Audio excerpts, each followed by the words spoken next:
Hi Jack, so this is just a little video to help you access the gym website and to make some simple changes. So first of all, I've emailed across a link and a username and a password. You'll need those to access the website, so click on the link, pop in the username and password and click sign me in. After that you can ignore everything over the right hand here. I don't know why that comes up, but just ignore that. On the left hand side you've got websites, so if you just click on that, you'll see a little thumbnail of the gym website, and at the bottom here click edit website, and this will load up Bramble, which is what the site's been built in. If you've got fast broadband, it will be pretty much instant, and if you're on a slower connection, it'll just take a few seconds to load that up. And you'll see the gym website. It loads with the home page first. You'll see strange symbols, just ignore them all. They're different things that are turned off and on for mobiles and for tablets, so just completely ignore those. You'd also notice things like the slider will appear one on top of each other. Obviously on the website they don't display like that, it scrolls through them, so just ignore anything that looks a bit strange. We know it's all set up correctly, so just scroll past. Every section that you come to, you'll find highlights with this sort of green boxed area to let you know you're currently accessing that area. So just like you would a Word document, you'd be able to go in, highlight, change words, paste new information in, delete whatever you didn't want to delete. So for example, you could take all of that section out. If you then find you didn't mean to do that, at the very top here you have an undo button, so that will then just undo the changes that you've made. And also if you make lots of mistakes that you didn't mean to, as long as you don't hit publish changes at the top, then you're fine.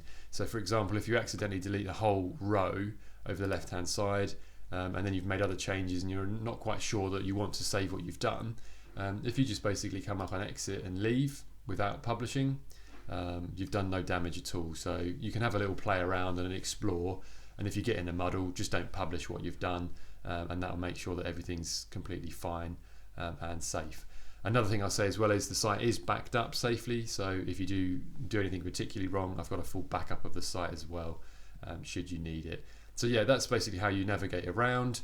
The left hand side, if you hover over anything, it tells you what you're about to do, so you probably don't need too many of these options.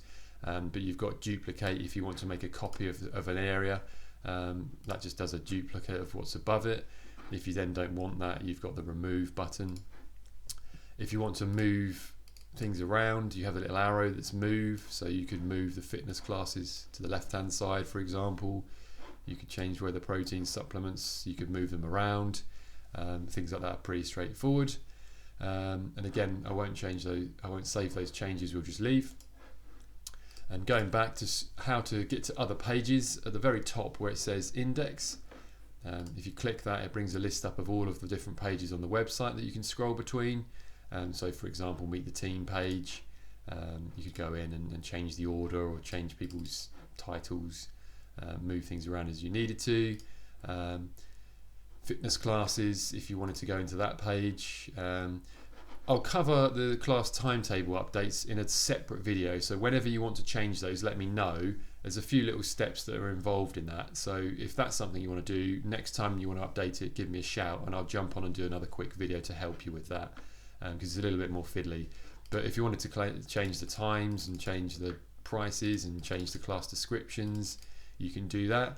If you suddenly wanted to add a class as well, you have a duplicate feature on the left.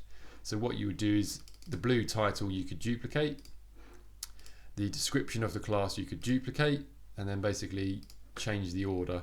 So this would be the new title, whatever it was the new class was, and this would be the new description of whatever the new class description was. You would then put that in there, and then effectively then you'd publish the changes, and then you've added a new class. You can watch this video back as well if you're not quite sure what I just did there, but basically you're keeping the format so that the blue colour and the fonts are all the same. You're just duplicating a previous entry, and then you're obviously using the arrows. You can move that class to wherever you wanted to move it. So if this new class was to go under circuits, you drag the title underneath, and then you drag the new description underneath, and then you've just moved that to where that is then going to sit. So there's a few things about it which are quite straightforward. There's a little bit of sort of exploring. One other tip is don't change the font sizes too much. They've all been optimized for tablets and for phones, so if you suddenly make fonts sort of bigger, you may find on those devices they don't work very well.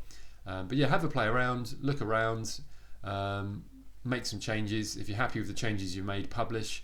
Like I've just done there, I don't want to publish, I'll just leave again. So you can't do any damage as long as you sort of stick to that. Only publish things that you're happy with, and if you're not happy with things, just leave. But I hope that at least gives you access to the site, gives you the ability to sort of have a look around and make some simple changes. And if you want to do those class updates for the actual timetables, give me a shout when you're ready, and I'll go over that separately, because there's a few sort of fiddly little stages that you have to do just to make sure that they display correctly. So yeah, I hope that helps for now, and I'll catch you soon.